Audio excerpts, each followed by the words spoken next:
News India 27 नव्या पिढीचं नवं माध्यम. नाशिक महापालिका सार्वत्रिक निवडणूक 2026 प्रभाग क्रमांक 25 मध्ये मनसेची ताकद दाखवणारी भव्य रॅली, रेल्वे इंजिन या चिन्हावर रोजेकर सावित्रीबाई भिकण व राहुल सुदाम पाटील यांची दमदार उमेदवारी. नाशिक महानगरपालिका सार्वत्रिक निवडणूक 2026च्या पार्श्वभूमीवर महाराष्ट्र नवनिर्माण सेनेने प्रभाग क्रमांक 25 मध्ये आपली ताकद दाखवून दिली आहे.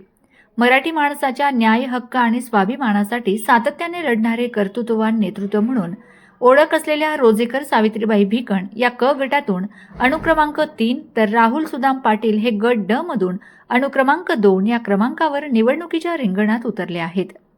दोन्ही उमेदवार रेल्वे इंजिन या निवडणूक चिन्हावर निवडणूक लढवत आहेत. आज प्रभाग क्रमांक 25 मध्ये महाराष्ट्र नवनिर्माण सेनेच्या वतीने मोठ्या प्रमाणात भव्य रॅलीचे आयोजन करण्यात आले होते.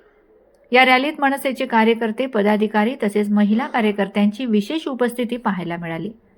हातात पक्षाचे झेंडे, घोषणाने दुमदुमलेला परिसर आणि शिस्तबद्ध रॅलीमुळे संपूर्ण प्रभागात उत्साहाचे वातावरण निर्माण झाले होते.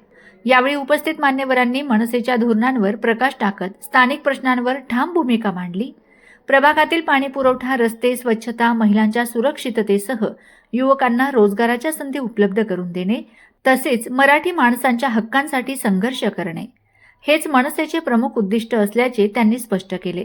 उमेदवार रोजेकर सावित्रीबाई भिकण यांनी महिलांच्या प्रश्नांना प्राधान्य देत सक्षम आणि पारदर्शक कारभाराचा शब्द दिला, तर राहुल सुदाम पाटील यांनी युवक, व्यापारी व सामान्य नागरिकांच्या अडचणी सभागृहात ठामपणे मांडण्याचा निर्धार व्यक्त केला.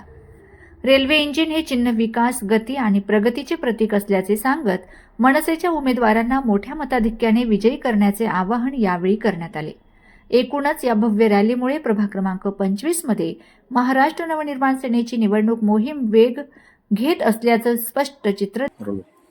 नमस्कार, मी सचिन भिकण रोजेकर, प्रभाग क्रमांक 25 मधून गट क्रमांक क अनुक्रमणिका 3 माझ्या आई उभ्या आहेत, सावित्री भिकण रोजेकर.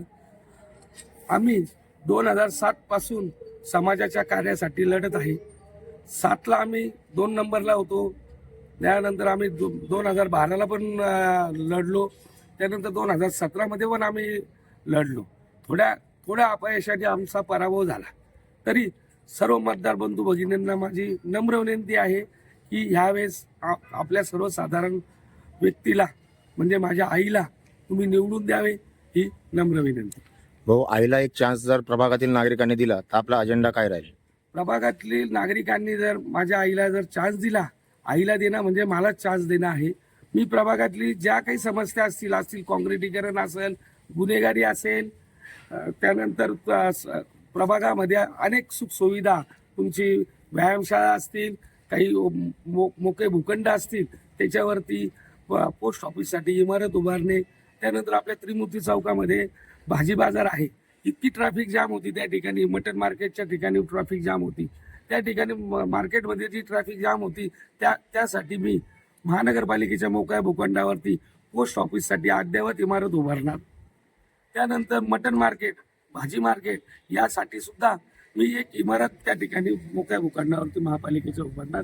हे करत असताना मी ते जे नागरिक येतील भाजी घेण्यासाठी येऊ, या काही नॉनव्हेज घेण्यासाठी येऊ, या पोस्ट ऑफिसमध्ये जे वयस्कर लोक, रिटायर लोक येतात त्यांना पार्किंगची इतकी गैरसोय होती, तर मी ही इमारत उभा करत असताना अंडरग्राऊंड पार्किंग ही मी सुविधा करणार. काय